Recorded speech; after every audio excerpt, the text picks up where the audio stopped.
உன் வயசு தான் என் வயசு. எங்க அக்கா வயசு அப்புறம் உனக்கு எதுவும் பேசாத இங்க இருக்கலாம். அப்படி பார்க்க வந்து அவனை பார்க்க வந்து அவனை தான் பார்க்க வந்து அவனை பார்க்க வந்து அவன் வயசு என்ன உன் வயசு என்னல கிட்டானே ரொம்ப பிடிக்கும். அம்மா ஏய் ஏடி ஓ வயசு அவ வயசு இல்லடி எப்படி புடிச்சு கொடுக்க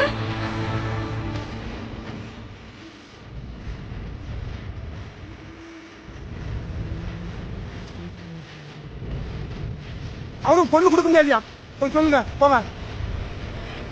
உங்களுக்கு தெரியாதா எனக்கு என்ன நடக்குது தெரியாதா இல்லை வயசை பத்தி எதுக்குல பேசுற? அதெல்லாம் எவன் கேட்டாங்க?